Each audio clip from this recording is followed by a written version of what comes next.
Hi, everybody. Can you hear and see me? As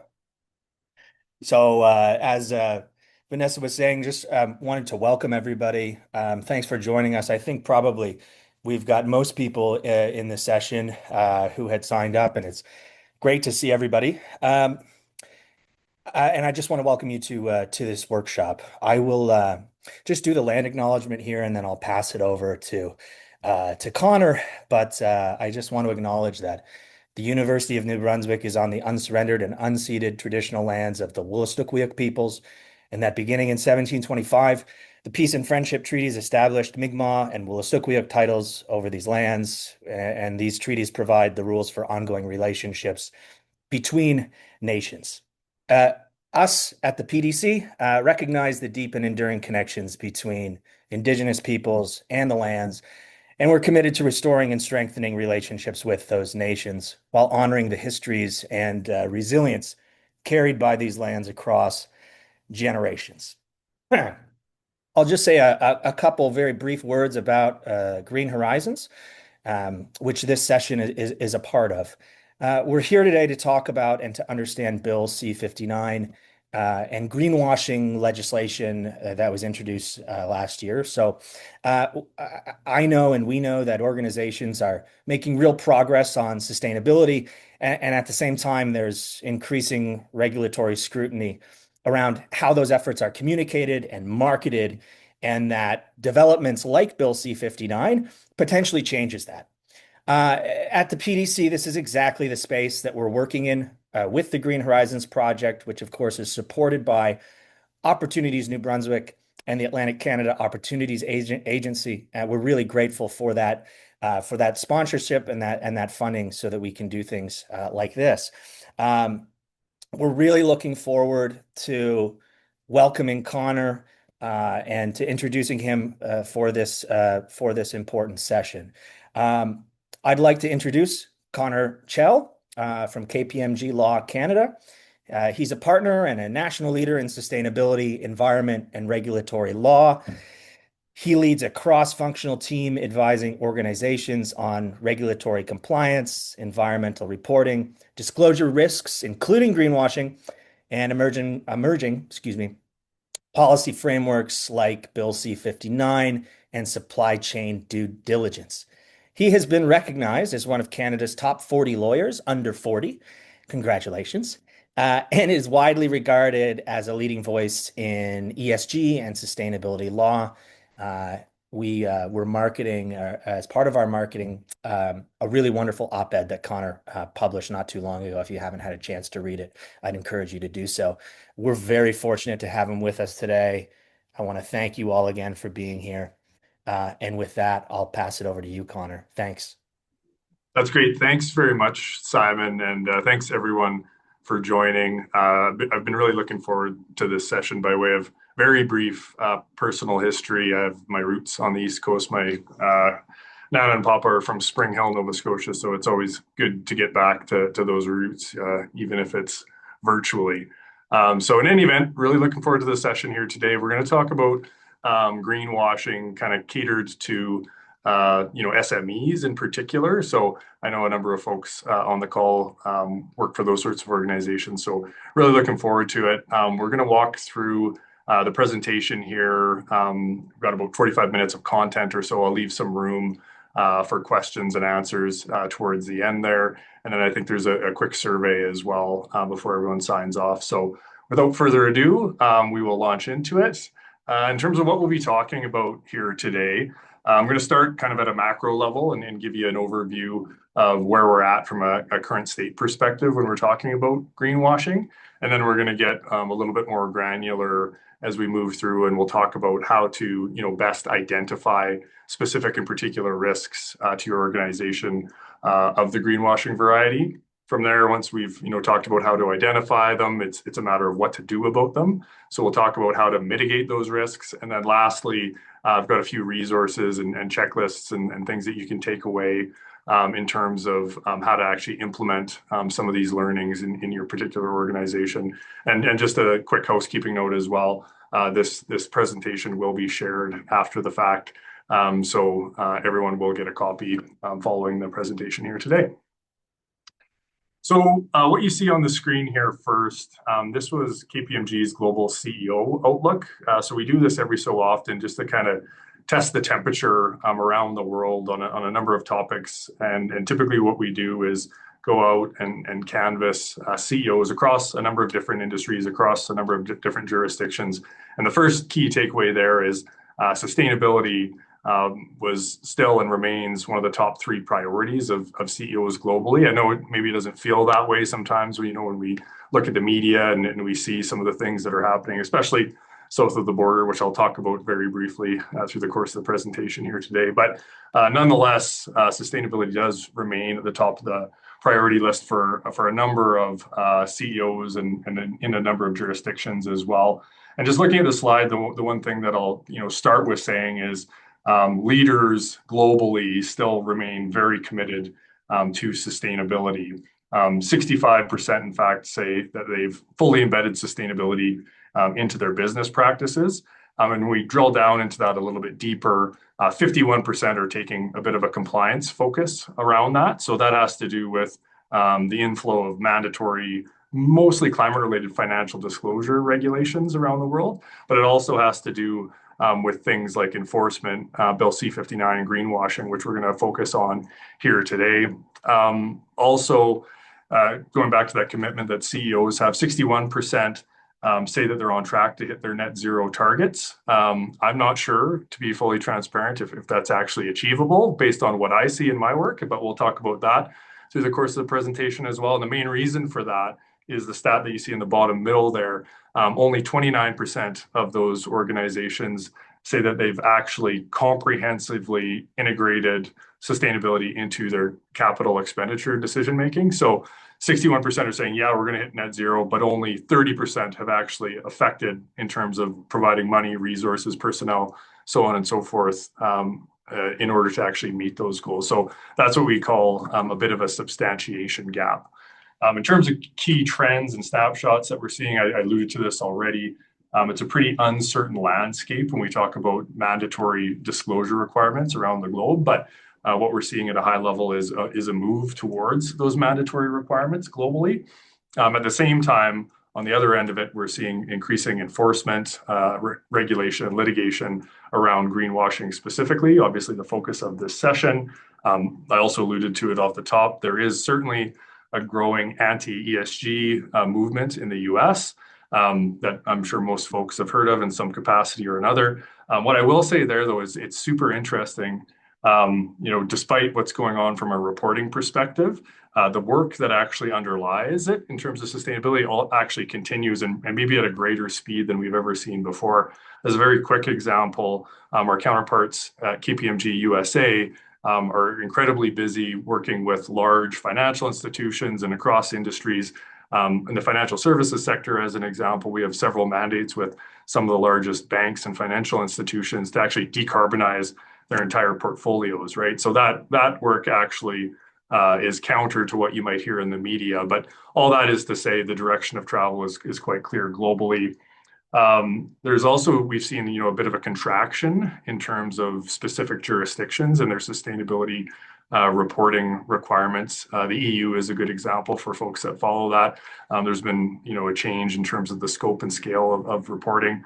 But that being said, there's also, on the other side, a very widespread adoption of the International Sustainability Standards Board rules that govern reporting. So we're seeing many, many jurisdictions either adopt those in whole or in part, usually voluntarily first, and then moving towards the mandatory regimes there as well. And then obviously there's a whole bunch of different competing interests as between stakeholders and shareholders in the publicly traded context.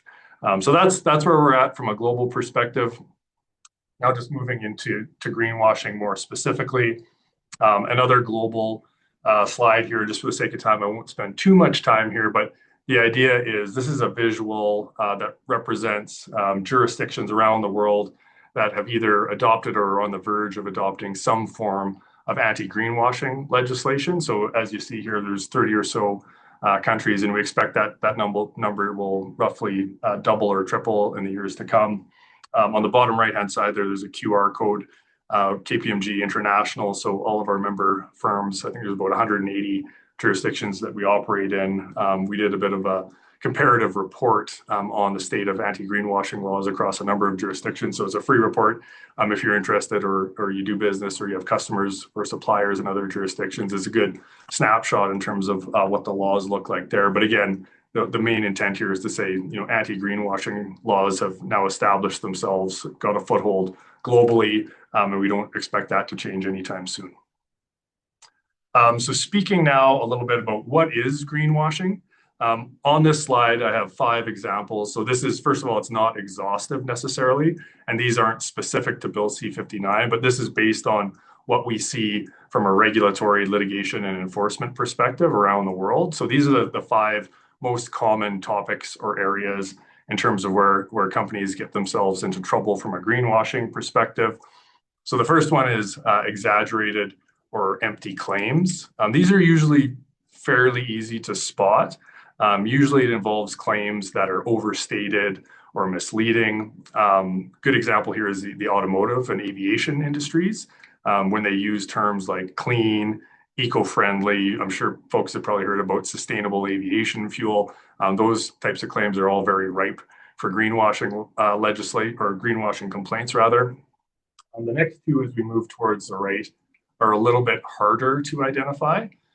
So selective disclosure or hidden trade-offs, that usually involves reporting narrowly on a factor or a topic, or intentionally excluding underperformance. So an example here would be the fashion industry, particularly in Europe. They've been hit pretty hard with these sorts of complaints. Branding of clothing lines as, again, sustainable or eco-friendly. Oftentimes, the clothes themselves that are being sold or marketed are indeed made from environmentally friendly material. But the problem is that often only a very small percentage of the materials that were used are actually environmentally friendly. And in terms of the hidden trade-offs there, the overall environmental and social impact of the business isn't discussed. So they could be excluding very material topics like emissions, forced or child labor practices in their supply chain, those sorts of things. When we talk about data omissions, outdated information, or lack of limitations, the energy industry, so I work mostly in Calgary, so I'm pretty familiar with this one. They've been the subject of greenwashing allegations. Several prominent examples here where oil and gas companies were criticized, for example, promoting renewable investments after their strategy had actually shifted away from renewables, or where a relatively small size of the renewable investment portfolio wasn't disclosed as part of the promotion. Next, we have irrelevant or misleading graphics or visuals. Sometimes these are easy to spot, but sometimes they're not. Usually it happens where you see an advertisement for an otherwise non-environmentally friendly product being set against a green or a pristine backdrop. This is very common in consumer packaged goods, as an example, in the retail industry. But sometimes, though, it's much harder to spot. And this next example was actually pointed out to me by a professor at Columbia University a couple of years ago.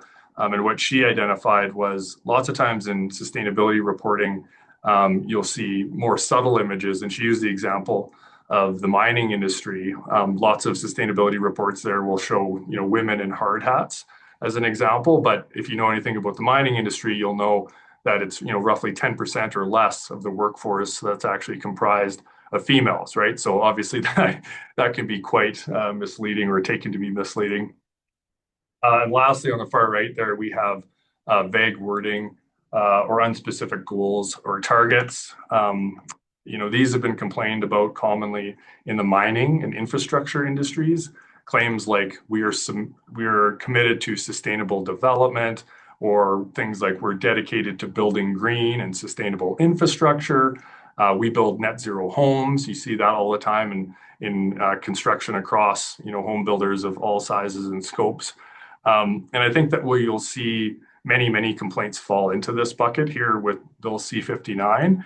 And a lot of times also it'll have to do with things like carbon neutral, net zero goals. And also, just as a side note there, when Bill C-59 was making its way through Parliament and the Senate, There was a lot of discussion around this topic particularly. So we do expect that this will be a topic of many, many complaints going forward. And now, before I go into the actual specifics of Bill C-59, another quick takeaway from this slide here is that I'd like to emphasize that many industries across Canada will be facing complaints. The risk levels certainly aren't the same, but if you noticed here in the examples that I gave, I touched on 7 separate industries, and it wasn't too hard to actually come up with those examples. So the largest industries will all obviously be impacted, but I think there's going to be ripple effects up and down the supply chain here. So the point is greenwashing can impact virtually any organization in a variety of different ways. So now getting into the meat and potatoes, if you want to think of it that way, of Bill C-59 itself. The important part here on this slide, or one of the important parts, is that although we describe it as Bill C-59, what we're actually talking about is the Competition Act as amended. So everything I'm going to tell you here is the actual current state of the law. So this isn't something that's incoming or it's on the horizon. It's actually here. It's ingrained in our Competition Act as it exists today. It received royal assent back in June of 2024. And the reason that that's important is because the penalties here are substantial. I talk to my colleagues around the world, and I do make the argument that I think Canada has some of the, I'm in the dark, both literally and figuratively. Anyway, no, I talk to my colleagues around the world, and I make the argument that Canada has some of the most punitive anti-greenwashing laws in the world. And a lot of that has to do with these penalties. So for any potential misrepresentation, an organization can face up to the greater of $10 million or 3 times the value of the benefit derived from the deceptive conduct. So say you put out an advertisement and you sell 1,000 cars, it would be the profit you make off those 1,000 cars as an example. But if you can't determine that reasonably, it can be 3% of worldwide gross annual revenues. And the important part here is those penalties apply on a representation by representation basis. So like, let's say you have a sustainability report that's 70 pages or something like that. It's not a penalty based on that report. It's based on each representation or misrepresentation that exists. And I'll talk about some of the key findings that we've had over the last couple of years there, but just to say the penalties can be astronomical. So talking a little bit about the scope of the anti-greenwashing laws. So the 2 new provisions that were introduced via Bill C-59, the first one is a product or service benefit claim. So that's where you're talking, and these are of the environmental variety. Usually there's a social component there potentially as well, but most times it'll be environmental. So those sorts of claims now need to be backed up and substantiated based on an adequate and proper test. The good news there is adequate and proper test is actually very well defined in the case law. So we do have a good understanding of what that means. But the second provision, this one has got a lot of attention in the media and a lot of criticism, is business or business activity benefit claims of the environmental variety. So those are your big ostentatious goals and targets, things like, again, net zero, carbon neutral. Those fall into this bucket. And also, folks may or may not have heard, but there's been some amendments introduced through the most recent federal budget to amend these provisions. And one of the big ones there is they changed the substantiation requirement. When Bill C-59 came in, these business activity claims were required to be substantiated based on an internationally recognized methodology. People didn't know what that was or how to determine that, so lots of pushback. And now it's being proposed via amendment that's going to be removed. So we'll see where that goes. I should have an answer on that in the next few months here. But needless to say, these are big changes that many organizations weren't necessarily prepared for. There's also key complicating factors, is the way we describe them. The first one is this reverse onus. And an easy way to think about that is, I'm sure you've heard, maybe you watch Law and Order or my favorite, Matlock. But the point there is, in the legal system in most jurisdictions, the main premise there is innocent until proven guilty. What a reverse onus is the opposite of that. So if a complaint is made to the Competition Bureau or tribunal, the assumption is that you're guilty. until you prove otherwise, right? So that's very, very problematic. And it's a bar that most organizations aren't able or ready to meet. Another complicating factor was the introduction of this private right of access. So this was a delayed provision and it came into effect in June of last year, so 2025. And what that allowed was any individual to basically raise a complaint to the competition tribunal if the tribunal determined that it was in the public interest. Public interest means has the ability to impact consumer or consumer behavior, so very low bar, then it would be allowed to proceed into this quasi judicial process. So it's much like a courtroom process based on just a complaint from any member of the public. So obviously increases the risk profile quite substantially. But again, these recent amendments to the budget have proposed to remove those, at least for business and business activity claims. So again, the big net zero carbon neutral claim. So there is some reduction in risk there potentially. So just for the sake of time, I'll move on, but you'll have this slide here in terms of any other background on Bill C-59, but those are really the key topics. I won't spend too much time on the proposed amendments either. I touched on them there on the last slide, but this is just a little bit more specificity in terms of things that you need to be aware of and think of when you're actually going through and making an environmental representation in the public domain potentially. This next slide is pretty important because these are the mechanisms by which greenwashing complaints can be advanced. So the first one is, and this is a pretty easy one, a private party can file a complaint. There's actually an online complaint form that the Competition Bureau put out. I remember they did this a couple of years ago, and the timing was funny because it came out on April 1st. I actually thought maybe this is an April Fool's joke. No such luck, unfortunately. This is the real state of the law, and maybe someone there in their marketing department was, trying to be cute or cheeky or something. But no, this is the law as it exists. But anyway, a private party can file a complaint with the bureau, or 6 Canadian residents can get together and file an application jointly. And then it's up to the bureau to decide whether they want to investigate or not. So it's different than that private right of access. The private right of access is where an individual actually takes on the litigation, so to speak. But this is where you say, hey, bureau, we think there's an issue here. You guys go investigate. The Competition Bureau itself, of its own initiative, can initiate an inquiry or an investigation. So that's what we've seen most commonly. And then the last one is that private right of access. But as you see there, again, just a reminder, that will only likely apply going forward to product or service benefit claims and not those business activity claims. So this next slide, this is something that we put together. So we've helped, I forget the exact number, but somewhere in the neighborhood of 70 to 80 clients across a variety of industries across Canada mitigate their risk relative to greenwashing. So this is a bit of a dashboard in terms of the things that we're seeing. The key one is right here, right at the top here in blue. On average, what we see, and this is again across the industry, across different sizes of organizations, but typically sustainability disclosures contain 1 to 2 potential misrepresentations per page of sustainability disclosure. And I know that sounds like a lot, especially if you have, like, say, for instance, a 70-page sustainability or ESG report. You multiply that by 1.5 or 2, and then you multiply it by those potential penalties I talked about earlier. It's a crazy large number.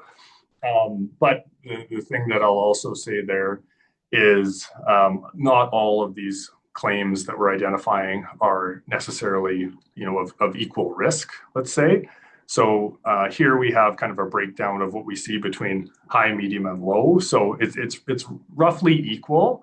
The high risk ones are about a quarter, I would say, of that total number. And again, the reason that number is so high, or we suspect it's so high, is because we've gone so rapidly from a completely voluntary, largely unregulated sustainability and environmental reporting environment to one that's heavily regulated on the back end now by Bill C-59, right? So organizations weren't necessarily prepared for that rapid change in the enforcement profile. In terms of, maybe I'll talk a little bit about high risk phrases. So these are just a couple examples or a few examples of of the types of claims that we see very often and that we identify. So things like saying we contribute to a sustainable future, we're committed to, and then, insert any sort of sustainability or environmental objective. We are a leader in, or we are a sustainability leader. We see that all the time. We ensure a positive impact. And then obviously terms like clean, sustainable, environmental, or eco-friendly. We see that very often. Got a few more examples here on the right-hand side of some of the more common high-risk terms. So again, net zero, energy transition, cleaner, sustainable, lower carbon, green or greener. And then lastly, on this slide, I'll talk about the types of recommendations that we very often give. So they typically fall into one of these three buckets. The first one is probably the easiest for most organizations. It's just refining the text, so changing some of these words, right? So that you're just avoiding saying these things, especially if you're not doing them. That one's quite obvious. The next one, about a third of the recommendations fall into this substantiation bucket. So that's where a client will say, hey, we really need to say this particular thing for whatever reason. And that's fine. But in this new environment, and this is key, if you don't remember anything from what I say here today, the point of all of this is you're not prohibited from saying anything, but anything you do say has to be substantiated, right? So if we have clients coming to us and say, hey, yeah, you've identified this high risk statement, what can we do to still say this? We'll say, hey, you need to go substantiate that. So you need to go do some additional work to basically prove that what you're saying is accurate or it can be verified. And then the last bucket is this is the recommendation we usually make the least, and it's kind of the hardest to do because it requires changing the actual text and substantiating. So oftentimes, that takes a lot for an organization to do because you have the technical side and then you have the communication side. So it does require a little bit more doing than the rest. Again, here on the top right, there's a QR code there. We've written an article that outlines all of these things in a little bit more detail if folks are interested. So now that we have an idea of kind of what greenwashing is, we'll talk a little bit about how to actually identify these risks more specifically. So it's a bit high level, but I think it'll get us in the ballpark and get us thinking about where these risks reside and how do we look at them and identify them. So what we have here is a simple visual, and these are some of the aggravating factors that we find really create a higher risk of complaint and ultimately of liability and risk. So the first one is environmental non-governmental organizations and activists. So that we look and we follow a lot of those organizations just to kind of see what they're thinking and where they might target next. So obviously, things like net zero, we've seen tons of complaints of that variety. So that's a good example of where these organizations are thinking. Also, analogous claims. And what we mean here is there's a variety of different actions that are ongoing. So regulatory enforcement, there's investigations, there's also litigation. So we take a look there to see what types of claims are being litigated. So if you've got an activist investor that is interested in a certain topic, you've got the Bureau investigating that same topic, obviously your risk profile is going to increase. Similarly, the specific terms that you're using. So certain terms by their very nature are harder to substantiate. Like, again, I keep harping on net zero, but that's a good example because there's so much that goes into that. And there's so many calculations and things that need to happen in order to actually achieve a net zero goal. So net zero by itself is obviously very hard to substantiate. And then the nature of the disclosure, and I have another slide next that'll talk a little bit more about this, but the high level idea here is the more public and the broader the dissemination of the statement that you're making, the higher risk that you're exposing yourself to. It's a bit obvious, but you put those four things together, and if you check all those boxes, you're going to have a very, very high risk claim.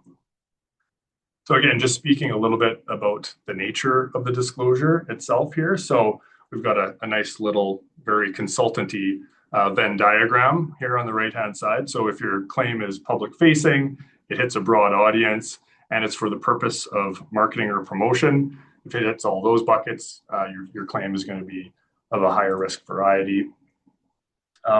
Building now, also, we thought it would be good to provide a few examples of where activists and NGOs are focused. For the sake of time, I won't go into these too specifically, but they're things that you'd probably expect. When we talk about ESG, it's still more like capital E, small s, small g in terms of enforcement. So that means a lot of the focus is on the environment, and within that environment bucket, most of the focus again is on climate impacts. So again, when you say carbon neutral, or you talk about your emissions profile, or you're talking about decarbonization or transition planning, all of those things are inherently very risky. But we do see also an increase on the social well-being side of things. So if folks are familiar, there's a number of reporting requirements like modern slavery, as an example, that can actually bring you into the ambit as well, potentially, of greenwashing here. And then the last one is deforestation, which is a little bit farther afield, but we expect going into the future, there's going to be a lot more of that because obviously that has to do with climate impact as well. Won't spend a whole bunch of time here, but these are just some more examples of specific types of claims that we see that are made that are of higher scrutiny, and the Competition Bureau and the securities administrators have actually identified some of these claims specifically. So if you see any of these, you're making them or any variation of them, you should just be aware that regulators are very much focused on those, and they're looking for them actually in public disclosure. We thought it would also be interesting. So just to be transparent, I mean, lots of and the vast majority globally of greenwashing complaints and litigation are typically against larger organizations. But the Competition Bureau here in Canada has said very specifically that the Competition Act, as amended by Bill C-59, it applies to every individual and organization in Canada. I don't say that to be fear-mongering or anything like that, but the point there is there's no exclusion.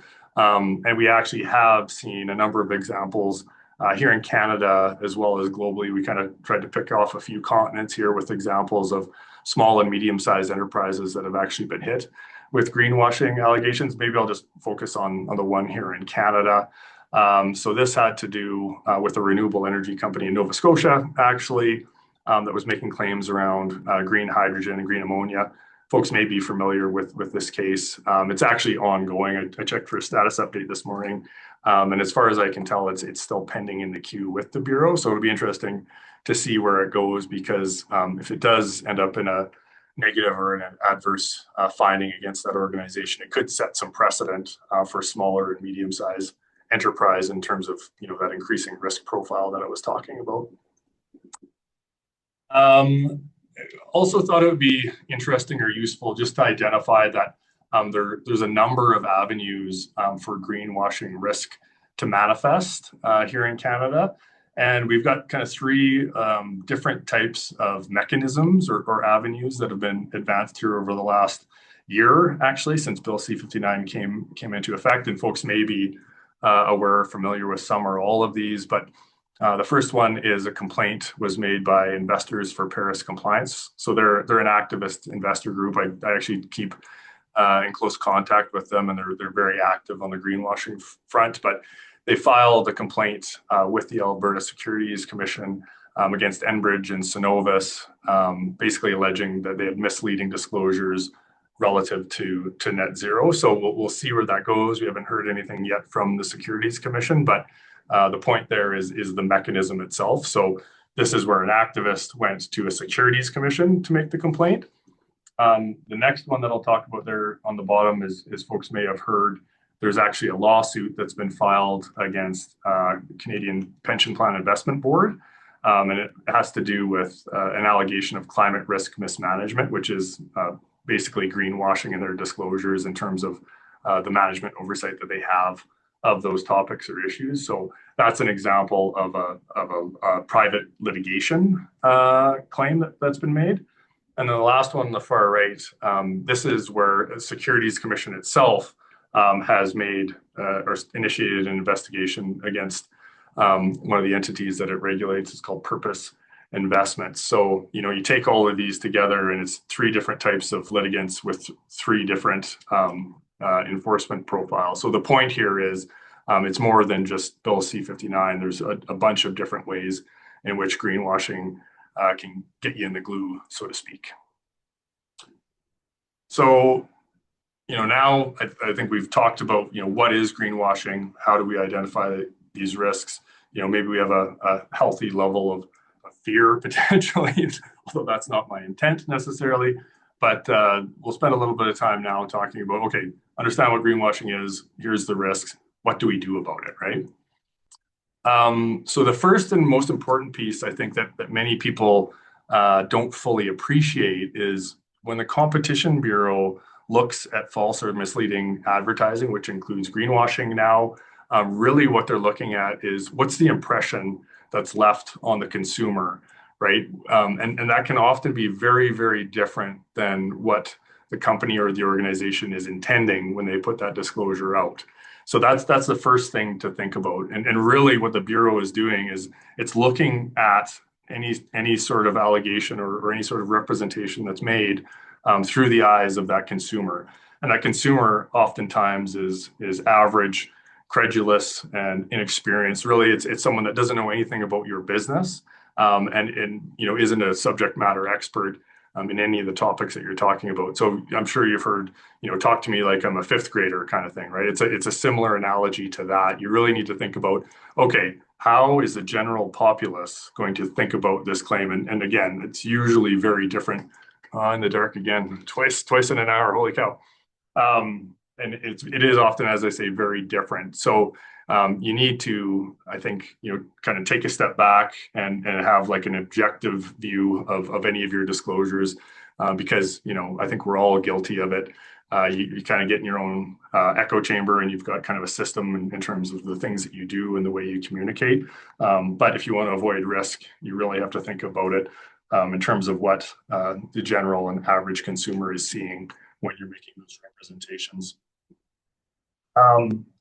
Again, just for the sake of time, I won't go into the specifics here, but just building on that last slide and the general impression test, I provided a few examples here. So first on the left there, you'll see, these are the things that you should be considering. It's a little bit of a checklist when you're going out and you're putting together any sort of public-facing representation.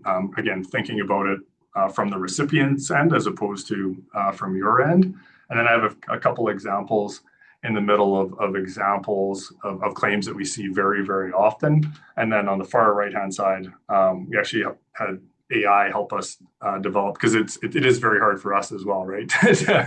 to figure out what a general or an average consumer is thinking, because your guess is as good as mine, to be perfectly frank. But they take a lot broader view, I guess, generally in terms of the things that you're saying, and they may actually extend or extrapolate what you're saying in a way that you certainly didn't intend. So if folks are, worried about greenwashing, take a look at this, and it does provide, I think, a few good examples that are instructive and can help you frame up your disclosures moving forward.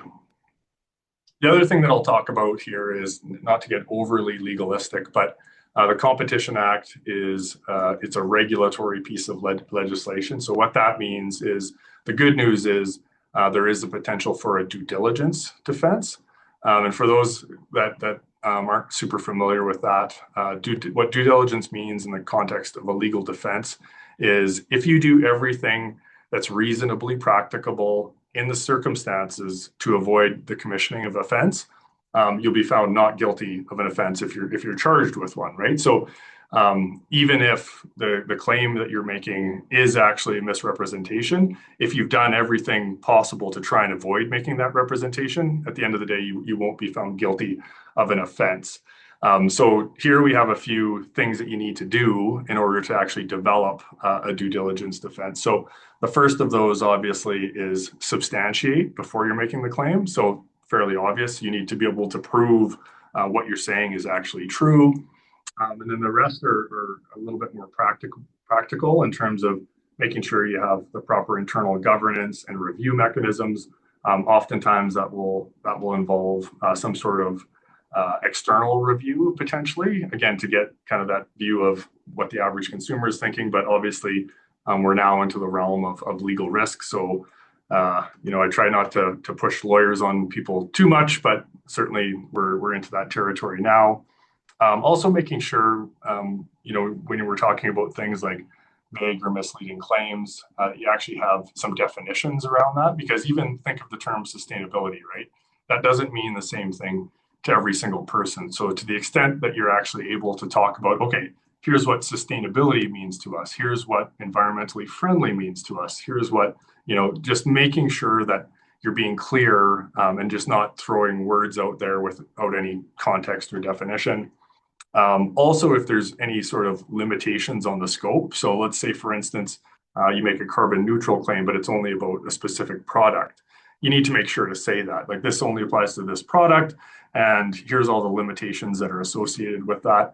And then the last piece, very, very, very important, is making sure you have that documentation, right? Because you can, the best of intentions, you can go through and do all of these other steps. But at the end of the day, if you find yourself in an enforcement position or on the receiving end of enforcement, none of that actually matters unless you actually have the documentation to back it up. So very, very important there as well.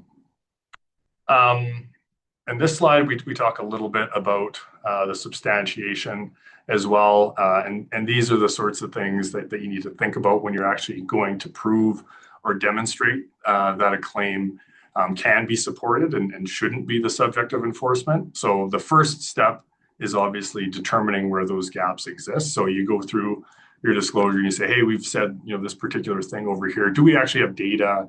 Do we have a plan in place? Have we dedicated resources and money to actually, follow through and achieve that sort of goals? And if we don't, then there's a gap there that needs to be addressed. So the second step usually is backing up the claim.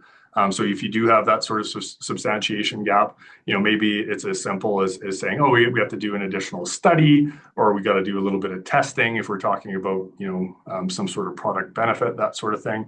So just making sure that, maybe even after the fact, you can demonstrate that the claim you're making is indeed accurate. And lots of times too, the third step there is important because lots of times organizations, when we talk about, the environment and sustainability, they've got certain plans and targets and that sort of thing. So if you have to adjust any of your communications or the statements that you're making, oftentimes you'll also have to adjust, those plans and the target and your overall strategy. So just making sure whatever in the public domain is cohesive and kind of holds together if and when scrutiny arrives. And then the last piece just has to do with governance, making sure that you have the right people inside and outside of your organization with their eyes on these sorts of things before they go in the public domain. And also making sure, like, for example, if you've got an annual reporting frequency, if you put out a certain report or a marketing brochure on a certain frequency, that year over year, you're doing that in a bit of a systematic way so that you're not inadvertently creating risk for yourself. So in terms of practical considerations, I won't go through this word for word necessarily, but these are the takeaways that'll be provided to everyone. And obviously it's a bit of a simplified checklist, but I think it gets you, it's kind of that 80-20 rule. If you can do this, you'll probably mitigate about 80% of your risk. That is not my legal advice, by the way. But it is a good, I think, practical way to approach it, especially if you've got limited resources and that sort of thing. It's good. So these checklists that we've created here, they're actually based off guidance that was provided by the Competition Bureau and the Canadian Securities Administrators, as well as obviously some inherent advice from us because we live and breathe this stuff every day. But maybe I'll just walk through that very high level on the left-hand side. The first piece is it truthful? Is it not false and misleading? That one's pretty obvious. Second one, not quite as obvious, but is it clear and specific, not broad and general? And again, looking at it through the eyes of an average consumer, is it free from exaggeration? A little bit harder to identify sometimes that one. Adequately and properly tested. That's a real key. Like if you're making a claim about the performance of your organization or a product, that actually has to be tested beforehand. You can't just make the claim and then go test after the fact, because the expectation is when you're making a claim, you've got that proof kind of in your pocket before you're going to the market with anything.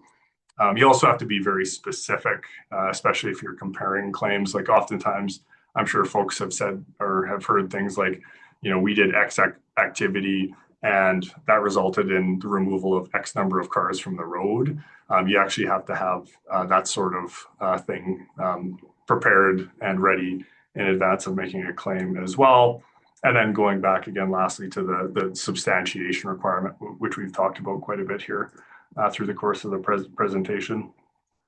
So lastly, here what we have is just a very high level roadmap in terms of, you've learned all these things now. How do I take this back to my organization and actually implement it? The first piece is, again, this may sound a bit obvious, but just assessing. So looking at, hey, where have we made public disclosures? Like some of them will be very obvious if you have a sustainability or an ESG report. Some of them won't be so obvious. So public domain is actually much broader than people think. So it's anything that you put out to the market, anything that's on a website, even things that you think are somewhat private, like an investor deck, media interviews from your executives, those sorts of things. Those are all fall within the ambit of Bill C-59. And another kind of quick legal piece is there is case law that has said that public domain includes things like business to business communications as well. So any subset of the public as well. So very, very broad. So you need to figure out, are we making these claims and where specifically are we making them? And then obviously you have to assess, once you've got your arms around that, you have to assess all of those communications, again, mainly from a legal perspective and also from a consistency perspective, right? Because oftentimes you have different groups putting out different materials on the same subject matter. So you need to make sure, hey, do these things, again, hold together if scrutiny was applied? After you've assessed all that, obviously develop a bit of a list of risk ranked recommendations and action plans to take you forward.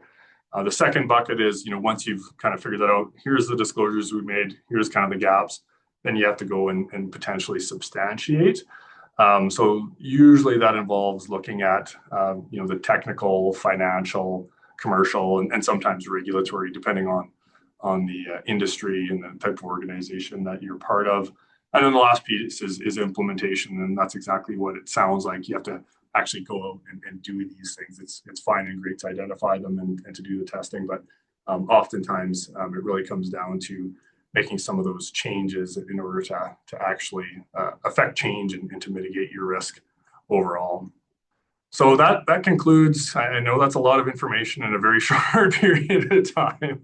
Trying to do my best not to talk so fast, but I know I was a little quick there. But anyway, I want to leave a little bit of space and time just in case any folks have any questions. Obviously open to any comments as well. I do get the occasional complaints. My skin is very thick, so if you got any of those, feel free to launch them my way. But yeah, I'd just like to first of all thank everyone for your time and attention. Thanks for the invite today. I had a wonderful time. And yeah, if anyone has any questions, comments, feel free to raise them now. Thanks so much. Thanks so much, Connor. And I'm, on behalf of myself and I think everybody here, thank you for a very comprehensive presentation. The background was wonderful. The international perspective, where we are and where things are going was great. And the practical toolkit was, I think, super insightful and helpful.